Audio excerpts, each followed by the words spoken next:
Bismillahirrahmanirrahim. In the name of Allah, the most merciful, the most beneficent. Assalamu alaikum to all of you. I hope that everybody is fine. I welcome you all to my lecture number 33. We have been discussing different ways of starting a presentation. I have already told you two ways of two ways through which you can begin your presentation. One of them was asking questions, other one was telling stories. Right now, I'm going to tell you another effective way of beginning, starting a presentation, and that is using quotes, or in simple words, quotation. Quotes are quotations, sayings, or maxims, proverbs, whatever you call them. These all are said, quoted, shared by the renowned personalities of the world. They have got different, versatile departments. They have got different versatile fields in which they quoted their, remarkable and matchless words. Right now, how you will use them in your presentation, in your speech, I'm going to tell you some of the ways. As you know that when you are on the stage, either you use a question or you use a story. But in this stage, at this stage, you will use a quotation or a quote through which you can begin or you start your presentation. So first of all, you have to select the quotation that has an importance and that has a significance and that has a great link and a connection with your topic. If your quotation, if your quote, saying, maxim does not carry any importance, does not carry any significance and relation with your topic, then it's a vain desire, it's a useless effort to carry certain quotations. Number two, when you are selecting any quotation, when you are selecting any quote, then you have to select a quotation that belongs, that relates you to the authentic personality, to the celebrated figure. It doesn't mean that you will take the quotation of every Tom, Dick, and Harry, and then you're coming on the stage and you begin it with. So once again, it's a useless effort if you don't refer your quotation, that from where you have taken it and whose quotation basically this is.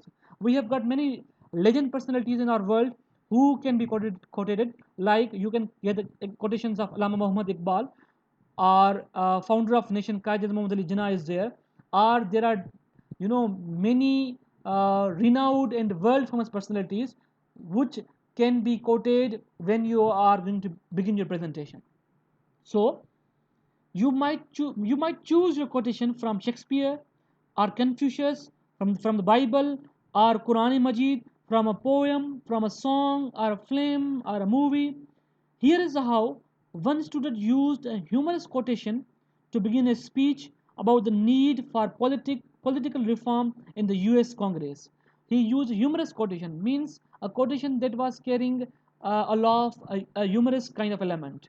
So he said that Mark Twain said it could probably be shown by facts and figures that there is no distinctly American criminal class except Congress. So you need not use a famous quotation. The following made an effective introduction for a speech about bird watching. How it was, let me tell it to you. It's a moment I'll never forget. I glimpsed a flash of color in the thicket,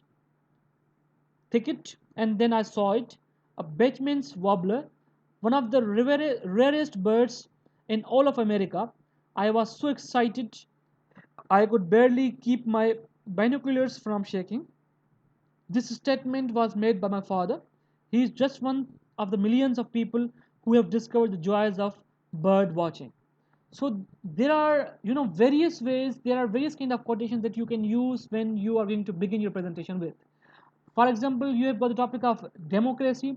Then we have a wonderful quotation, or you can say the definition of Abraham Lincoln, who said that uh, of government, sorry, that government is for the people, by the people, and of the people.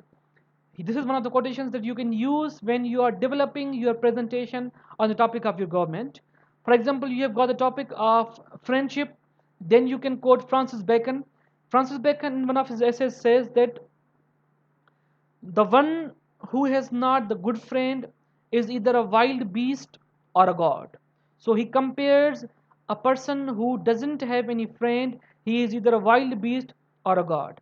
In his essay of friendship, Francis Bacon quotes about friendship that he who has the best friend is a is one of the blessed and the luckiest persons of the world. This is how a person becomes the luckiest and fortunate if one is blessed to have a good friend. Later on, you can talk about the books. You can quote many quotations. Like there is a quotation that goes like, "Wear an old coat, but buy a new book."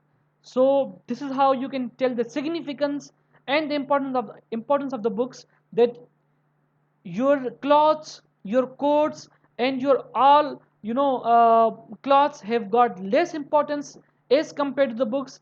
Wear an old coat, but buy a book, but buy a new book. Later on, you can quote a quotation like that: books are to be read, not to be decorated.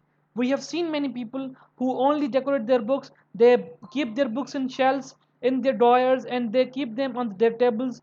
They, clean them on daily basis, but they don't read them. I got many examples. Even many of my friends have got books in their libraries. They hardly read them. So this is how you can use different quotations when you are going to begin your presentation. I hope that you have got it very carefully and very easily. Now I'm going to give you an assignment. Select a topic that interests you a lot, topic that basically encourages you to talk on that particular topic. Select that topic and try to look, try to find at least three quotations on your topic. Remember them, use it, practice it, resell it, and then do it at your home many times. When this pandemic will be over, I'll ask you that how did you practice it. Till that, stay blessed, stay safe, stay happy. Thank you. Allah Hafiz.